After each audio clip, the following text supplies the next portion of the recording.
The way we organize ourselves. The errant hashtag column for December 2013.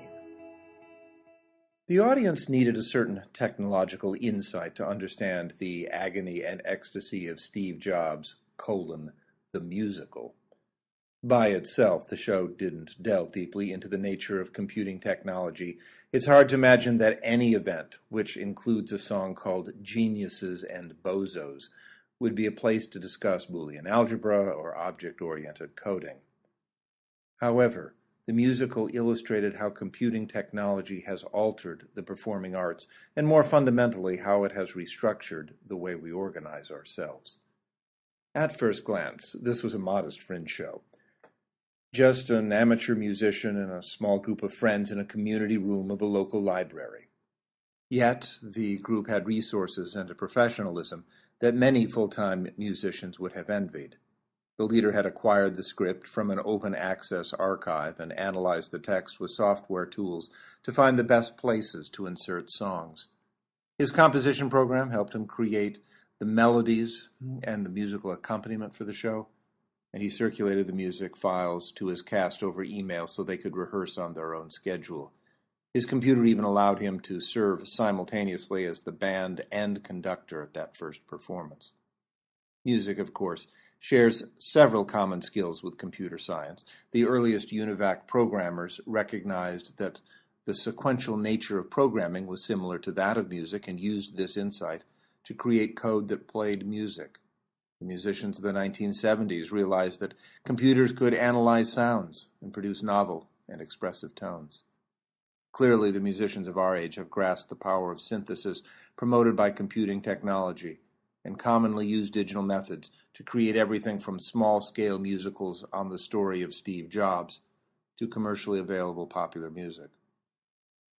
So it's appropriate that several musicians, such as the rapper Snoop Dogg and Black Eyed Peas frontman will.i.am, have added their voice to the group supporting Hour of Code, an effort to introduce children to the nature of programming.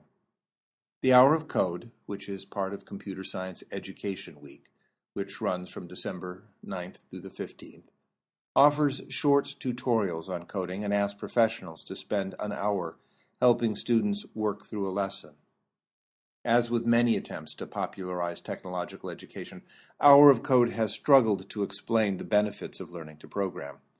Those promoting the event mainly point out that there are jobs for programmers and that the strength of any nation depends upon a well-trained technical personnel. Even the musicians haven't strayed much beyond these points. will.i.am wrote that we all depend on technology to communicate, and added that none of us know how to read and write code. This statement is true as far as it goes. Certainly his support for the Hour of Code project will bring needed attention.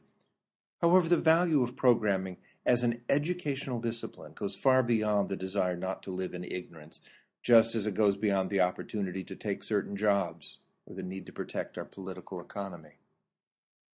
Coding involves three fundamental activities that are the hallmark of the modern age: analyzing, sequencing, and synthesizing. It teaches us to break activities into little teeny pieces, which is what analysis is, and then assemble a representation of those pieces in chronological order, which is sequencing. And finally, to assemble these elements into a complete system. Other human activities, including music, involve these elements. But coding involves a rigor and a universality that are present in few other settings. It's much the same way that geometry teaches logic, which can be learned in many ways. But that geometry has that force of rigor that is found in few human activities.